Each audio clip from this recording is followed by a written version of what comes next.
उत्तर वैदिक रिलीजन। ठीक, तो एक सोच उत्पन्न करना था आपको, पढ़ने से पहले एक सोच उत्पन्न करना था। ये बताइए, आप लेटर की बात कर रहे हैं, मतलब बाद का, उत्तर का, है ना, उत्तर वैदिक का, है ना। सोच उत्पन्न करिए बच्चों, रटिएगा नहीं, ठीक है। आप उत्तर वैदिक युग के धर्म की बात कर रहे हैं, ठीक। और वैदिक धर्म की जानकारी हमको कहां से मिलती है? इससे पहले वाले युग से, मतलब पूर्व वैदिक युग से, यही ना, या ऋग्वैदिक युग से, इसी को ऋग्वैदिक युग भी कह सकते हैं। तो यहां धर्म की उत्पत्ति हुई कैसे थी? ठीक है ना। तो आप कह दोगे कि सर, जो जो प्रकृति का भय था, प्रकृति के रहस्य थे ना, इन्हीं रहस्यों से भय उत्पन्न हुआ था, यही ना। जहां आप असहमत होने लगिएगा या समझ में ना आएगा, वहां जरूर पूछ लीजिएगा। तो प्रकृति के रहस्यों से भय उत्पन्न हुआ, और भय को ही भगवान नाम दे दिया गया। भगवान नाम दे दिया गया, और इसी भगवान की आकृति बना दी गई। ठीक, क्लियर। ये चीजें आपने ऋग्वैदिक युग में देखा था। और फिर हम करते क्या थे? जैसे मान लीजिए कि मैं एक व्यक्ति हूं, तो इस रहस्यमय भगवान से जब भी मैं डरा, तो मैंने उसके सामने स्तुति किया, लेकिन कर्मकांड नहीं किया, स्तुति किया। ठीक, बस इतनी चीजें समझ में आ गई। ये ऋग्वैदिक धर्म है। ठीक, चूंकि रहस्य अनेक है, इसलिए उनके देवता भी अनेक हो गए। इसका मतलब वो बहुलवादी थे। ठीक है, यही कॉन्सेप्ट आपने ऋग्वैदिक युग में पढ़ा था। लेकिन उत्तर वैदिक में ये भगवान जो है कितना गुल खिला रहा है, जरा ये देखिए आप। ठीक है, तो इसके बाद जो आप पढ़ेंगे वह लेटर वैदिक एज में आ जाएगा। तो अब भगवान जहां आए वहां भाग गया। जहां भगवान है वहां भाग गया। अब ये देखिए, इसी भगवान और भाग्य को बनाने और खुश करने के लिए बिचौलिया आ गया। बिचौलिया आ गया, पुरोहित आ गया। अब ये पुरोहित ने क्या किया? हम लोगों को और ज्यादा भयभीत कर दिया। भयभीत किया, और भयभीत करने के बाद क्या हुआ? ठीक है, वह, ये देखिए आप, ईश्वर, ये देखिए इंसान, इसे आपने देखा, ईश्वर आया, ये इंसान आ गया, और ये बीच में कौन आ गया? ठीक है, ये पुरोहित आ गया। ठीक है, और इस पुरोहित ने क्या कह दिया? अपने को भूदेव कह दिया, भूमि का देव कह दिया। ठीक है, क्लियर। और ये कहला दिया कि यह कभी पाप नहीं करता, मतलब यह जब पाप नहीं करता तो यह अदंडनीय है, अदंडनीय है। और अगर किसी ने इस पुरोहित को अहित पहुंचाया तो वो महापाप होगा, मतलब ब्राह्मण को मारना ही ब्रह्म हत्या है, ये महापाप है, इससे मुक्ति नहीं मिलेगी। तो लोग डर गए। ठीक है, जब डर गए तो ये पुरोहित क्या क्या कर रहा है? ये पुरोहित इस उत्तर वैदिक युग के मानव से ये मैक्सिमम एक्सप्लॉइटेशन कर रहा है, किसका? अर्थव्यवस्था का, आर्थिक स्थिति का। ठीक है, तो आप याद रखेंगे, ठीक है, धर्म के मूल में क्या है? अर्थव्यवस्था निहित है। क्लियर? तो आपको यहां तक समझ में आया? तो पुरोहित को भूदेव कहां कहा गया? अथर्ववेद में। ठीक कहा गया ना? वो जमीन पर घूमता फिरता देवता बन गया और यह अदंडनीय बन गया। इसको मारा भी नहीं जा सकता था क्योंकि ब्रह्म हत्या महापाप माना गया। और इस प्रकार से यह जमी का भूदेव बनकर, जमी का देवता बनकर वह क्या किया? इंसानों का खेवनहार बन गया, उनकी जिंदगी का, ठीक है, मालिक बन गया। ठीक, माल किसी और का, लेकिन खर्च वो किसके आधार पर करेगा? पुरोहित के आधार पर। बेटा किसी और का, नाम रखेगा कौन? पुरोहित। ठीक है, व्यापार किसी और का, लेकिन शुरुआत करेगा कौन? पुरोहित। और इस प्रकार से, ठीक है, जो उत्तर वैदिक युग में अर्थव्यवस्था है उसका केंद्र कौन बन गया? पुरोहित बन गया ना? अब आप एक चार्ट से और समझिए।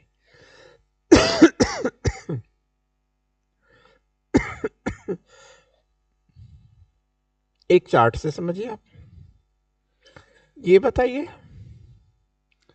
ये जनता लिखा गया, जनता है ना, जनता। ठीक,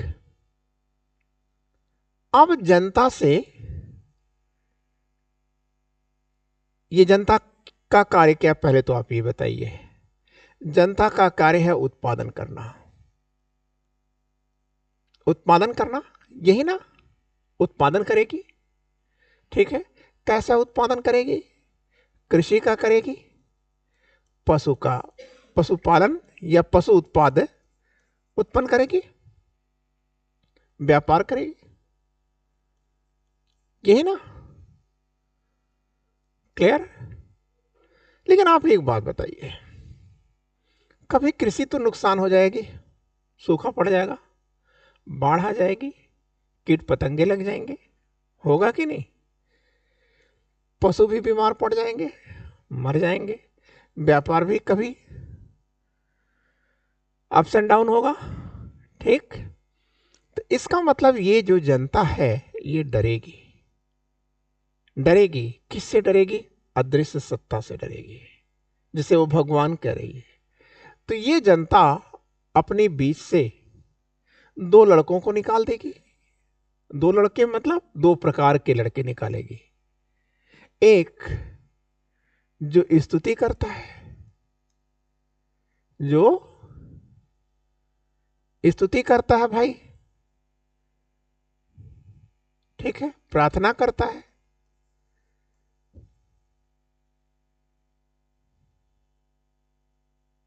ठीक, क्लियर? और दूसरा जो लड़का है ये बाहुबली है, ये रक्षा करता है। ठीक,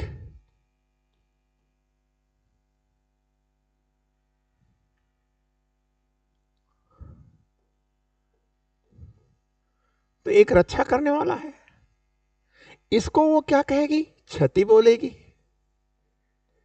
और इसको वो क्या बोलेगी? ब्रह्म बोलेगी। ठीक,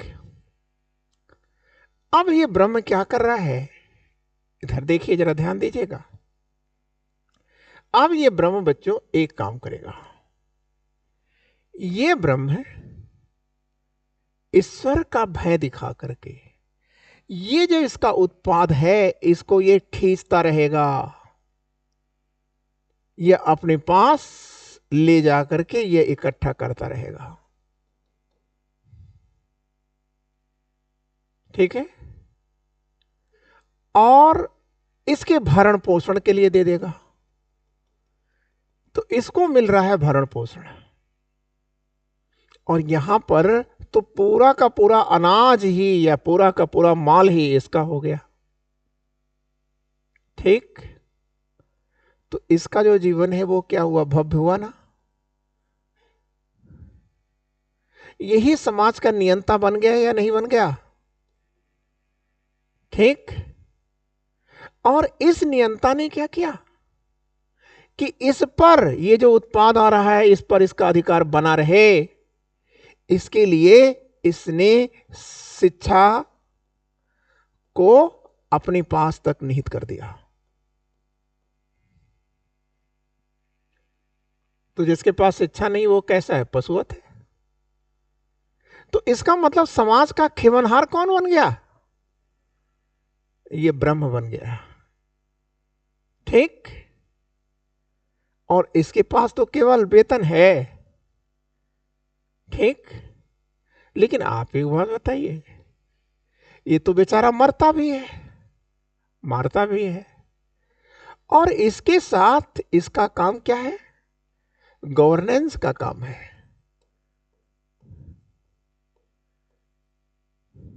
गवर्नेंस का काम भी यही कर रहा है। पॉलिटिकल जितने भी वर्क हैं सब वो यही कर रहा है बच्चों। ठीक। तब आप बताइए गवर्नेंस कहां से करेगा? सदैव ये अर्थाभाव में गुजरेगा या नहीं गुजरेगा? बोलो। ठीक। अर्थाभाव में तो ये भी आ जाएगा। यह सब कुछ होने के बावजूद भी यह डरा हुआ व्यक्ति सब कुछ अपना देता चला जाएगा। जो बचा वो यहां चला जाएगा। फिर क्या है, यह दीनहीन की स्थिति में रहने के लिए विवश हो जाएगा। हो जाएगा ना। तो ये तो अंधेर नगरी चौपट राजा हुआ कि नहीं हुआ? ये अंधेर नगरी कहां से आ रही है? ये भगवान के नाम पर आ रही है। ठीक। यहां आप देख रहे हैं अपनी हालात को बदलने के लिए यह जो जनता है यही जनता शेष जनता हुई। शेष जनता कैसे? क्योंकि इसी जनता से ये निकला ब्रह्म और इसी जनता से निकला ये छत्र।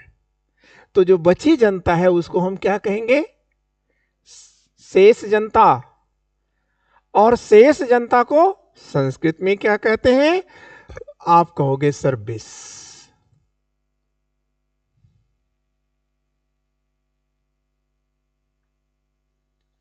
बात आ गई समझ में? तो ये हो गया 20। आया समझ में?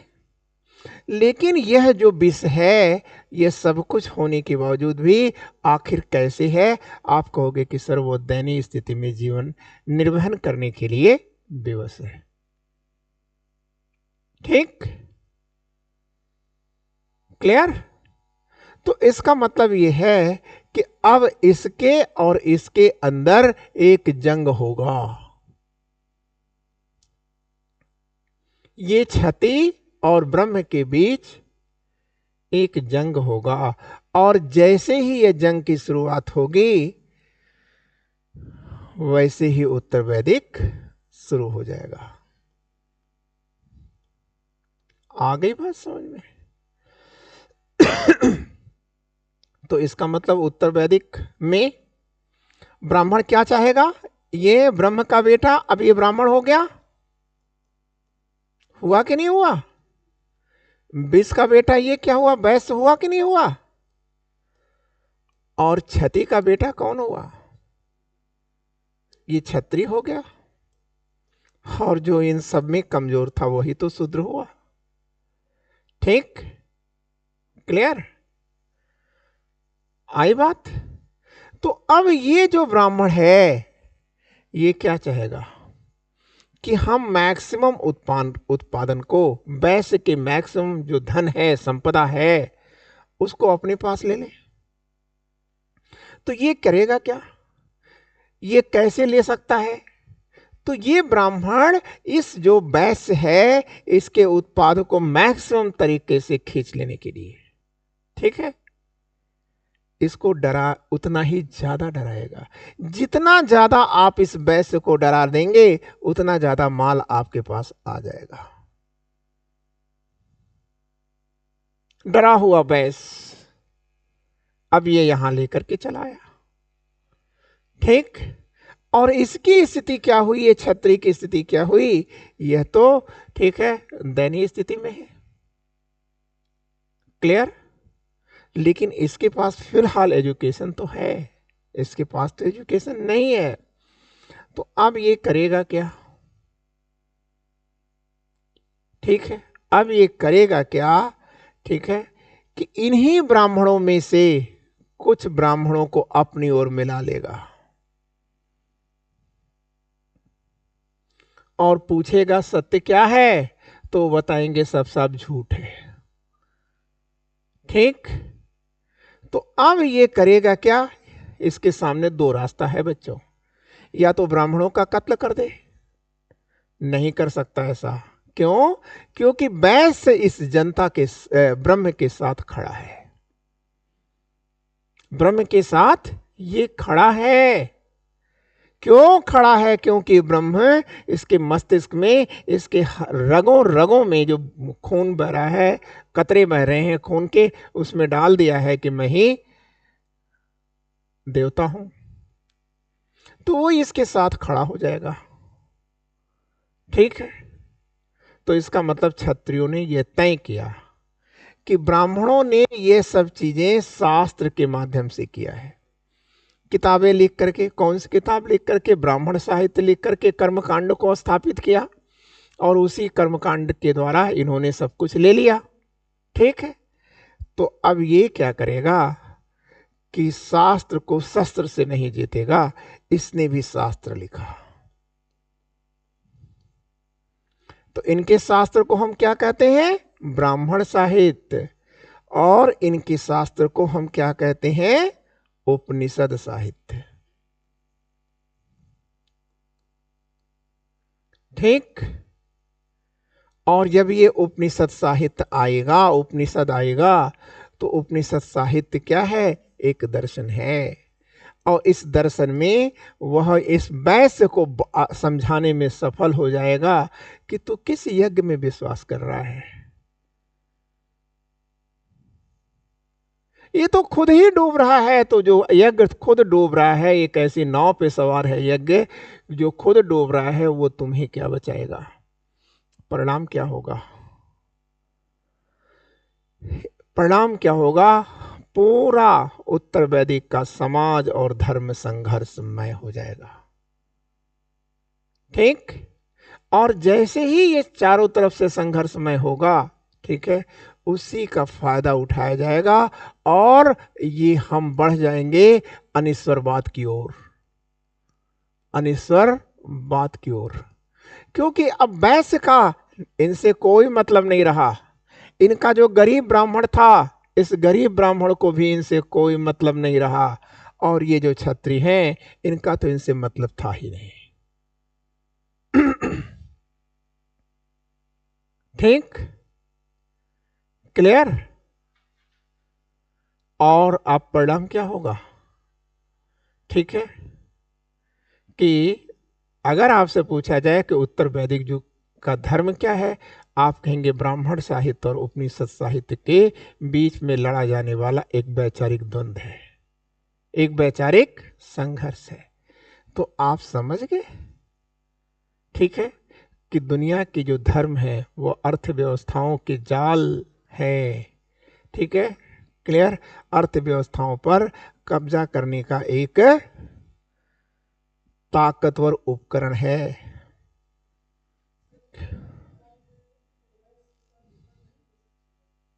नहीं, इसका जो शिक्षा है, ये शिक्षा ब्राह्मण क्या करेगा?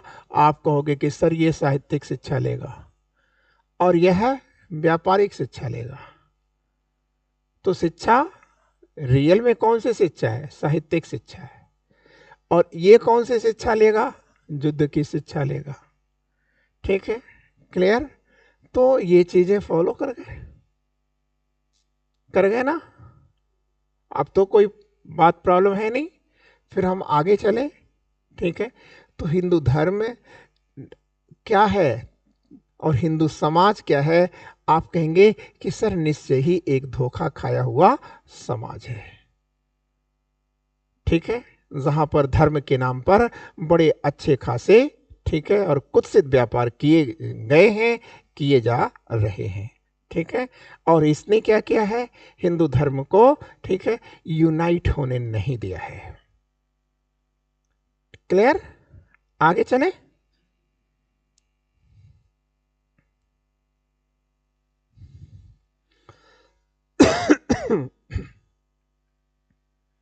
अब देखिए, बहुत सीधी सी बात लिखी गई है। जितनी बातें हमने समझाया आपको, उसी चीज को सीक्वेंस में दे रहे हैं कि ये वैदिक धर्म नहीं, उत्तर वैदिक धर्म। ठीक है, क्लियर? उत्तर वैदिक धर्म दो भागों में डिवाइड हो जाता है। एक परंपरावादी धर्म में, जिसका नेतृत्व ब्राह्मण कर रहे हैं, और इसका विवरण ब्राह्मण साहित्य में है, ये लिखा हुआ है ब्राह्मण साहित्य में। ठीक है, और इसमें 3 ऋण दिए गए हैं, 5 यज्ञ दिए गए हैं।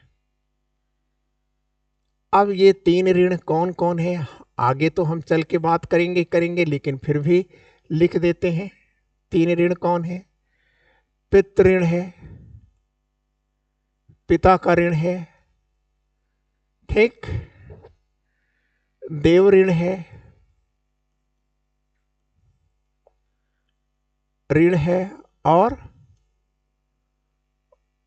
और ऋषि ऋण है। ऋषि का मतलब टीचर है। यह यज्ञ आपको करना है। तो ये पितृ ऋण कब चुकाएंगे? जब आप शादी विवाह करेंगे। तो अब ध्यान दीजिएगा जरा, जब आप शादी विवाह करेंगे तो दान देंगे कि नहीं? ये दान आप किसको देंगे? ब्राह्मण को देंगे आप। ठीक है, तो ब्राह्मण की आय निश्चित हो रही है ना। ये देव ऋण है ना। सुबह शाम आप पूजा करेंगे, तो पूजा करने के बाद कुछ दान दक्षिणा देंगे आप। वो किसके पास आ रहा है? ब्राह्मण के पास आ रहा है। अब ये बताइए, आपको पढ़ाया गया है, किसी ने पढ़ाया आपको, तो उसके लिए आप कुछ शुल्क देंगे। तो उसमें शिक्षक कौन था? तो ये पैसा कहां आया? ब्राह्मण के पास आया। ठीक है, तो सब कुछ मिला करके ब्राह्मण के पास आया। अब ये आपको 5 यज्ञ करना है। विवाह तो आप रोज नहीं करोगे, ठीक है, क्लियर? लेकिन जो पंच यज्ञ है, यह प्रतिदिन आप करेंगे, प्रतिदिन करेंगे आप। क्यों? क्योंकि आप प्रतिदिन 5 पाप करते हैं। ठीक, क्लियर? बात समझ में आई? और प्रतिदिन आप दान दक्षिणा देंगे। इसका मतलब ब्राह्मण की आय क्या हो गई? नियमित हो गई कि नहीं? अब ये 5 यज्ञ कौन है? तो ये जो पितृ ऋण लिखा है, यहां आप काट करके पितृ यज्ञ कर दीजिए, ये देव यज्ञ कर दीजिए, ये ऋषि यज्ञ कर दीजिए, 2 ठो आप और लिख दीजिए। ठीक, तो 5 यज्ञ हो जाएंगे। एक होगा नृ यज्ञ, एक होगा भूत यज्ञ। नृ यज्ञ का मतलब क्या हुआ? नृ का मतलब क्या हुआ? गेस्ट, अतिथि। तो अतिथि के आने पर एक यज्ञ किया जाएगा। ठीक, और सबसे बड़ा अतिथि कौन है? ब्राह्मण है। तो ब्राह्मण के आने पर आपको विशेष व्यवस्था देनी होगी। ठीक, ब्राह्मण जो चाहेगा वो आपको देना पड़ेगा। ठीक, क्लियर? आप उसे नकार नहीं सकते, क्योंकि अगर नकारे तो महापाप हो जाएगा। इसका मतलब इस नृ यज्ञ के बहाने सब कुछ लूट लिया है ब्राह्मणों ने। फिर ये बताइए, ये भूत यज्ञ है। भूत यज्ञ क्या है? अन्य जीवों की संतुष्टि के लिए किया जाने वाला यज्ञ है। ठीक, क्लियर? तो ये चीजें आपको समझ में आया। तो इससे क्या हुआ कि जो समाज का बहुत बड़ा धन था वह कहां इकट्ठा होने लगा? ब्राह्मणों के पास इकट्ठा होने लगा। लेकिन इससे क्या आएगा? इससे किसको नुकसान हो रहा है? इसको नुकसान हो रहा है जो गवर्नमेंट का काम कर रहा है, जो गवर्नेंस का काम कर रहा है, जो पॉलिटिकल काम कर रहा है, जो स्ट्रेटेजिक या सैनिक कार्य कर रहा है, मिलिट्री का काम कर रहा है, उसको नुकसान हो रहा है। उसके पास तो पैसा आएगा ही नहीं। ठीक, क्लियर?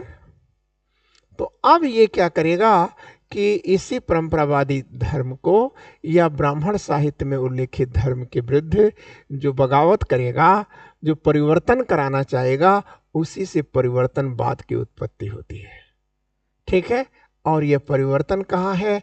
आप कहोगे कि सर उपनिषदों में है। ठीक है? वो कहाँ है? आरण्यकों में है। आरण्यक और उपनिषद में है। ठीक? और ये उपनिषद मूलतः किसकी रचना है? तो आप कहेंगे कि क्षत्रियों की रचनाएं हैं या क्षत्रिय में ब्राह्मण की है। क्लियर? तो अब आप देखिए ये उपनिषद आ गया। और इस प्रकार से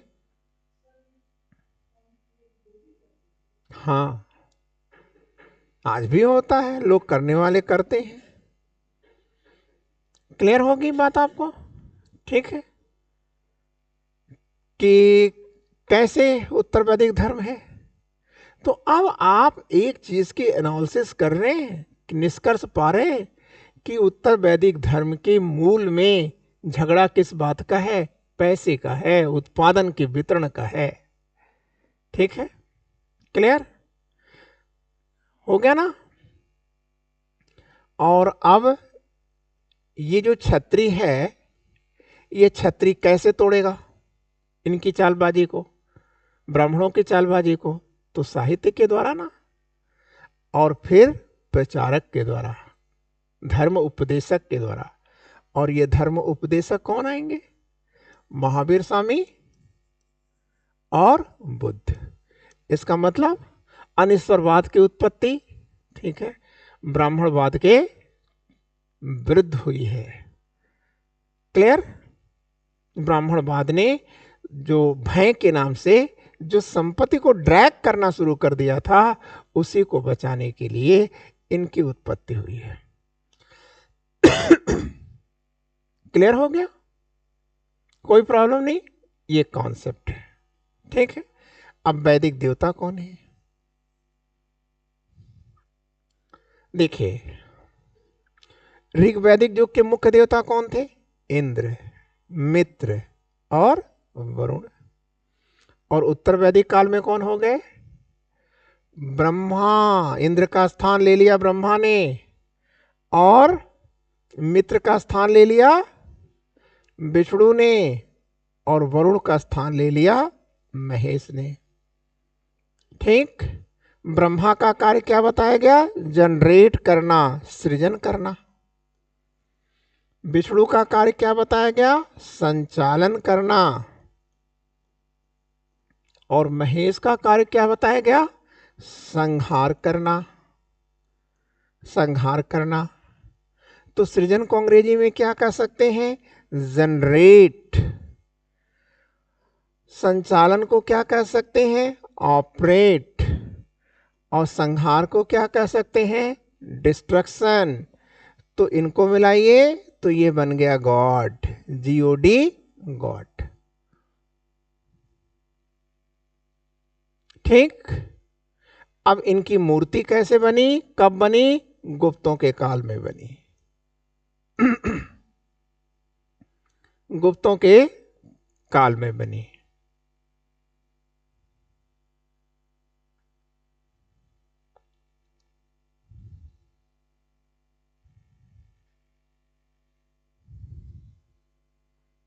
बात आ गई समझ में?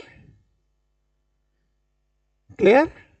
तो बच्चों, पढ़ाई हमारी समझ के साथ होनी चाहिए, रट करके हम कहाँ सोच सकते हैं।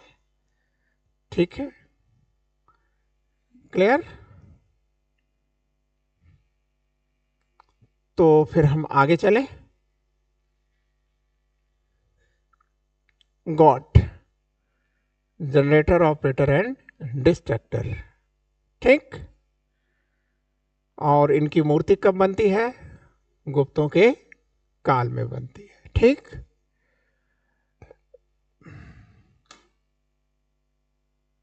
अब यहां आइए,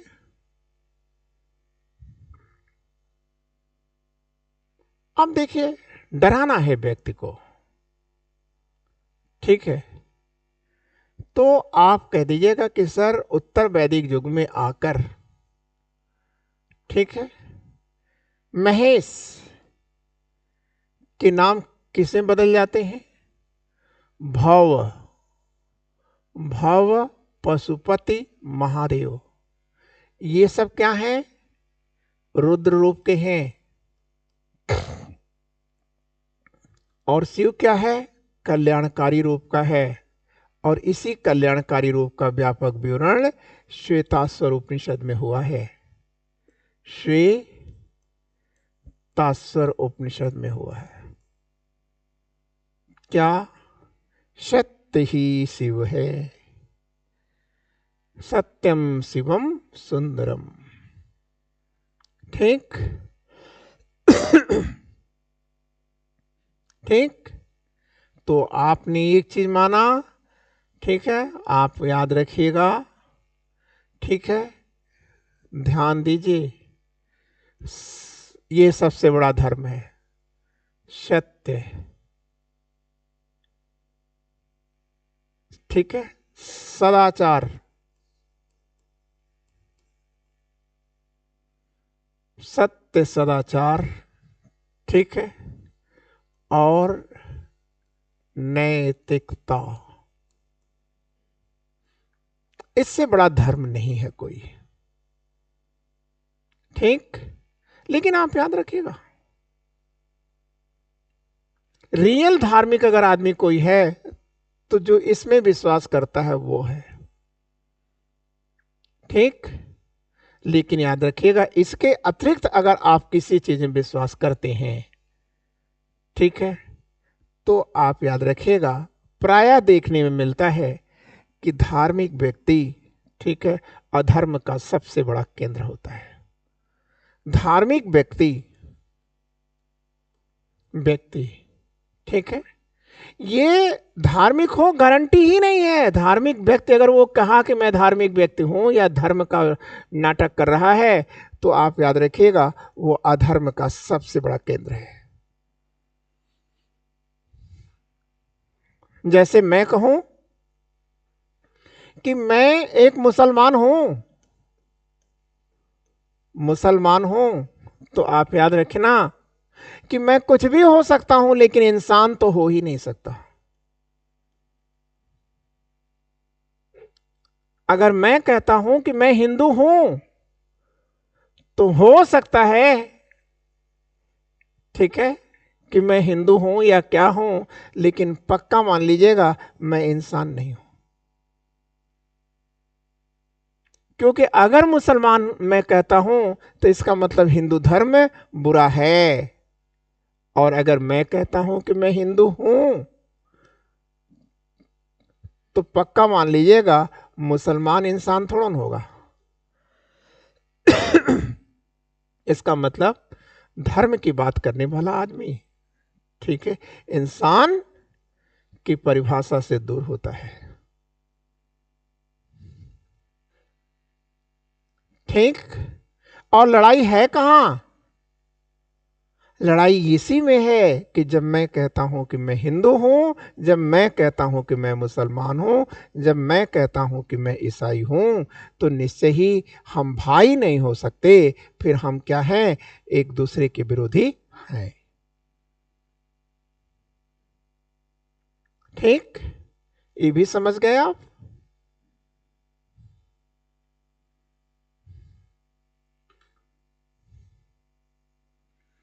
अब देखिए जरा, देख रहे हैं आप कितना हम सत्य कह रहे हैं, कितनी बातें नहीं।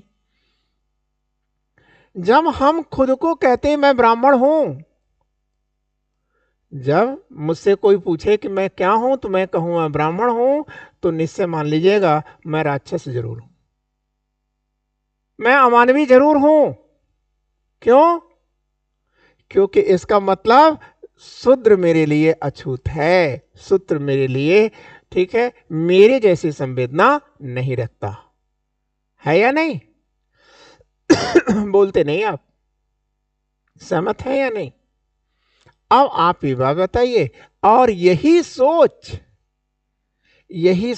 अब यहां आप देखिए, ऋग्वैदिक काल में जो पोषण देवता पशु वनस्पति और उर्वरता के देवता के रूप में जाना जाता था,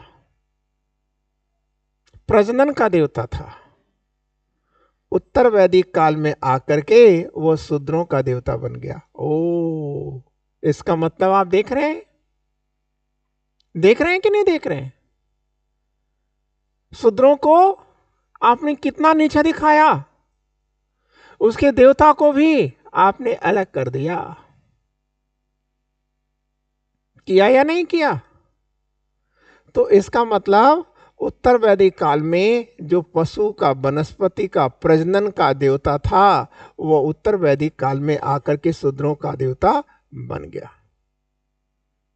ठीक है, बन गया ना? क्लियर? और पितृसत्तात्मक समाज की कठोरता से स्थापना हुई। क्लियर? अब जब पितृसत्तात्मक समाज आएगा उत्तर वैदिक धर्म के अंतर्गत, तो वह महिला जिसने हमें जन्म दिया, ठीक, जो कभी हमारी बहन बनकर, कभी हमारी प्रेसी बनकर, कभी हमारी पत्नी बनकर, कभी हमारी मां बनकर के जिसने हमें जीवन को जीने का सलीका सिखाया, आज वही औरत इसी धर्म के धर्मकारों के द्वारा कभी दांव पर लगा दी गई तो कभी दान में दी गई। ठीक, इस औरत ने हमें सब कुछ दिया, लेकिन हमने स्त्री को क्या दिया? हमने स्त्री को कभी दांव पर लगाया तो कभी दान में दिया।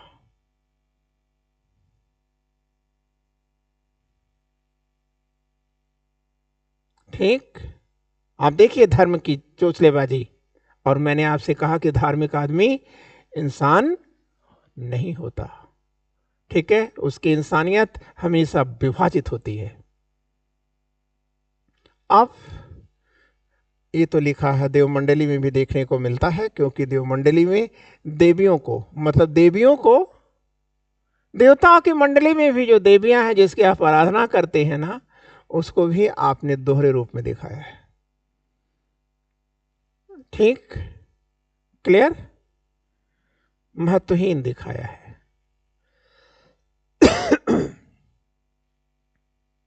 आप ये देखिए,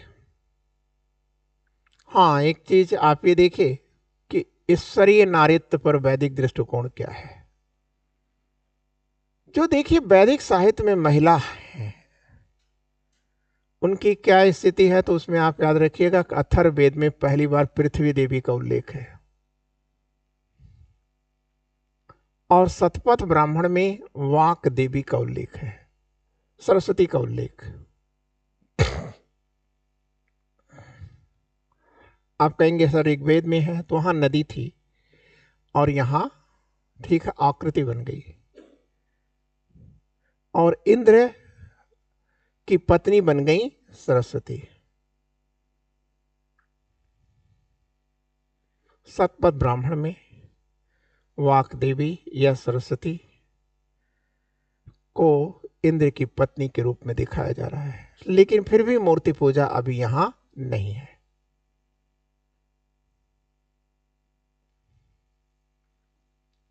ठीक है, अब यहां पर हाईलाइट कर दीजिएगा, शतपथ ब्राह्मण में इन्हीं को ही विद्या की देवी बताया गया।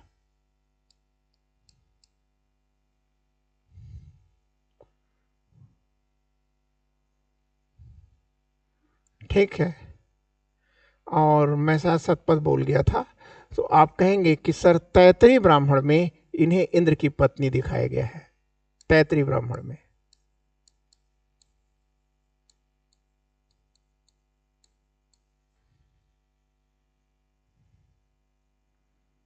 ठीक है,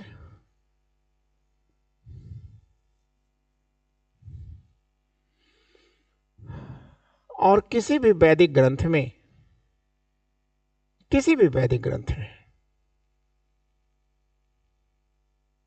ठीक, मूर्ति पूजा का उल्लेख नहीं है। क्लियर? वह पहला मानव जिसकी मूर्ति बनाकर पूजा की गई वो कौन है? बुद्ध। याद रखिएगा, वह पहला मानव जिसकी मूर्ति बनाकर पूजा की गई है वह कौन है? बुद्ध है।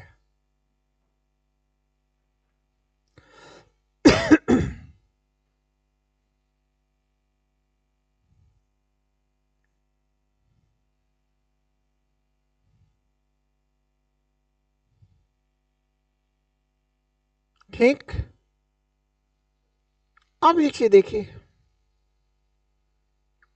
वेदों के विशेषज्ञ, यज्ञ महंगा हो रहा है, क्यों ऐसा किया गया? ताकि जो वैश्य के पास उत्पाद है, पैसा है, संपदा है, उसको अपने पास खींचने के लिए, ठीक है, क्या हुआ? वेदों के विशेषज्ञ बन गए। तो ऋग्वेद का विशेषज्ञ कौन होता है? होत्र। क्या काम है? यज्ञ वेदी बनाना, आग जलाना, बस, और दक्षिणा लेके चले जाना। तो होत्रा समूह के ब्राह्मणों को लाभ मिल गया ना? क्लियर? उसके बाद उद्गाता ये सामवेद का विशेषज्ञ है। ये कब हो रहा है विशेषज्ञता? उत्तर वैदिक काल में हो रही है। तो सामवेद का विशेषज्ञ क्या करेगा? देवताओं का आवाहन करेगा, मंत्र उच्चारण करेगा, और उसके बाद क्या करेगा? दान दक्षिणा लेगा और चला गया। माल खींच रहा है, जा रहा है ना? अब अधुर्वर्ग क्या है? यजुर्वेद का है, यजुर्वेद का है। तो ये क्या कार्य करेगा? जितने भी कर्मकांड होते हैं उन कर्मकांडों को करेगा, और उसके बाद ये भी अपना दक्षिणा लेगा और चला जाएगा। ठीक, और ये ब्रह्म क्या है? अथर्ववेद का विशेषज्ञ है। अथर्ववेद का उपनाम ही है ब्रह्मवेद। ठीक है, और ये सबका निरीक्षण करेगा और बदले में इसको भी दान दक्षिणा मिलेगा और यह चला जाएगा। तो अब आप बताइए, फिर यज्ञ कौन करेगा? यज्ञ करेगा संपत्तिशाली व्यक्ति, करेगा ना? तो जो संपत्तिशाली व्यक्ति है वही स्वर्ग जा सकता है, वही ईश्वर की अनुकंपा प्राप्त कर सकता है। ठीक है, तो गरीब आदमी का यज्ञ में विश्वास होगा या नहीं होगा? नहीं होगा ना? तो ये गरीब आदमी कहां जाएगा? आप कहेंगे प्रतिशोध की आग में जलेगा। ठीक, क्लियर? अब जब प्रतिशोध इसका बढ़े और यह संहारक हो जाए, इसको रोकने के लिए इन्होंने पुनर्जन्म का कॉन्सेप्ट ला दिया। ब्राह्मणों ने पुनर्जन्म का कॉन्सेप्ट ला दिया कि भैया तुमने जो पिछले जन्म में काम किया था उसी का फल है। ठीक है, लेकिन ये बहुत लंबे समय तक नहीं रोक पाए, और यही जो शोषित व्यक्ति है, गरीब व्यक्ति है, ठीक है, यही जाएगा किसके साथ? अनिश्वरवाद के साथ जाएगा, बुद्ध और महावीर स्वामी के साथ जाएगा। ठीक है, ये समझ गए आप? तो वेदों के विशेषज्ञ कब बने? उत्तर वैदिक काल में बने, ऋग वैदिक काल में नहीं बने, क्योंकि ऋग वैदिक काल क्या है? ठीक है, आप कहेंगे कर्म की बात करता है, वो चरैवती की बात करता है, बढ़े चलो की बात करता है। ठीक है, वह स्तुति की बात करता है, उसमें पुरोहित की जरूरत नहीं है। लेकिन यहाँ पर ठीक है, बिना पुरोहित के कुछ हो ही नहीं सकता। और यज्ञ करना बहुत समय लगता था और बहुत पैसा लगता था। तो इतना समय और इतना पैसा किसके पास है? जिसके पास संपत्ति है उसी के पास पैसा है। तो जो गरीब आदमी है उसके पास तो कुछ है नहीं। ठीक है, अब पोस्ट वैदिक लिख उठा यार, ये उत्तर वैदिक युग लिख लीजिए।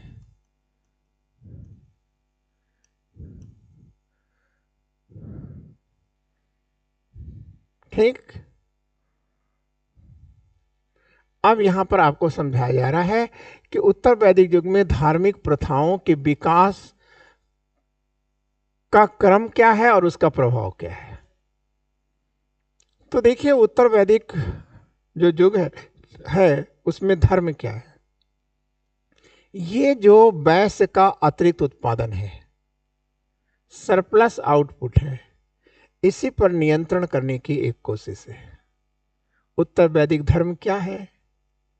तो आप कहेंगे कि सर, वैश्य का जो धर्म है, ठीक है, उसी का एक्सप्लॉइटेशन है सर।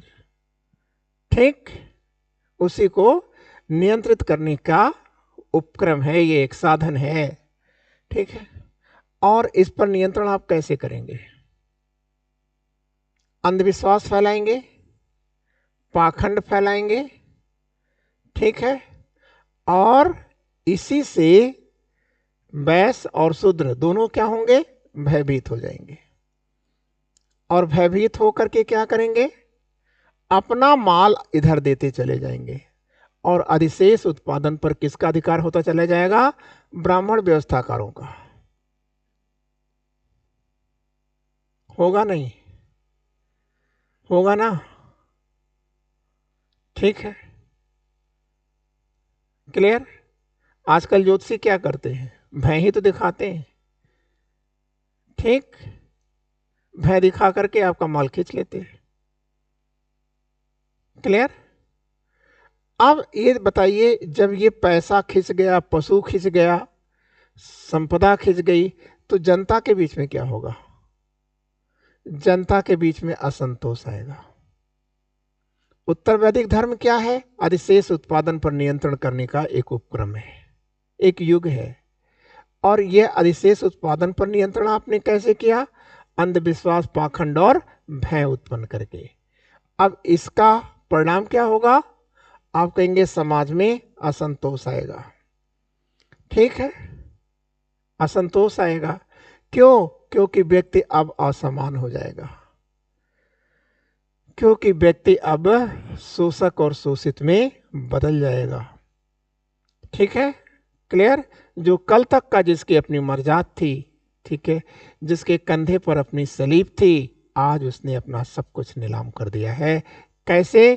क्योंकि इन्हीं चीजों से डर करके। ठीक है, और फिर क्या होगा? शिक्षा कहाँ पाएगा वो? गरीब आदमी कभी शिक्षित होता है क्या? ठीक है, तो शिक्षा तक उसकी सीमित पहुंच होगी। ठीक है, क्लियर। अब कह दीजिएगा कि सर, इस प्रकार इतनी चीजों से जो असंतोष आएगा, उस असंतोष से बुद्ध और महावीर स्वामी का उदय होगा, या आप कहेंगे अनिश्वरवादियों का उदय होगा। आया?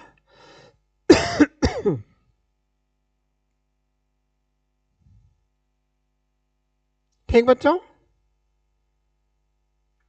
आ गया? तो ये कॉन्सेप्ट था। ये कोई प्रॉब्लम? कोई प्रॉब्लम हो तो आप पूछ सकते हैं।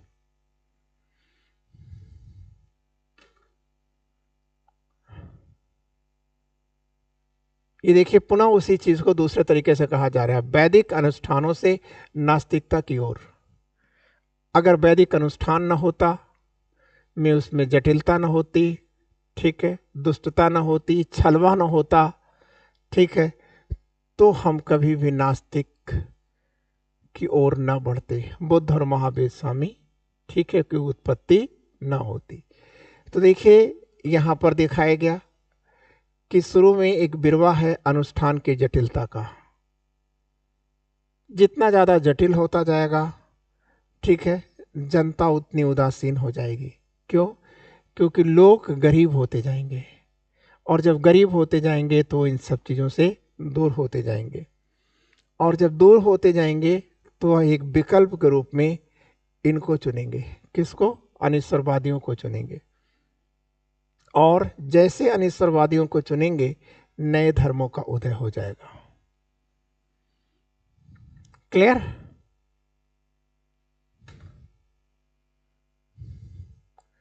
अब देखिए, उत्तर वैदिक युग में यज्ञ बहुत होते हैं, यज्ञ बहुत होते हैं। तो जिसमें एक यज्ञ का नाम है अश्वमेध यज्ञ। अश्वमेध यज्ञ में क्या होता है? सबसे पहले यज्ञ प्रारंभ होता है, ठीक है। यह यज्ञ कौन करता है? एक शक्तिशाली राजा करता है। क्यों करता है? पड़ोसी पर अपना हक जमाने के लिए। और इसके लिए वो क्या करता है? घोड़ा छोड़ता है। यह घोड़ा स्वतंत्र रूप से घूमता है, ठीक है, और जिन जिन स्थानों पर जाएगा वो राजा का हो जाता था।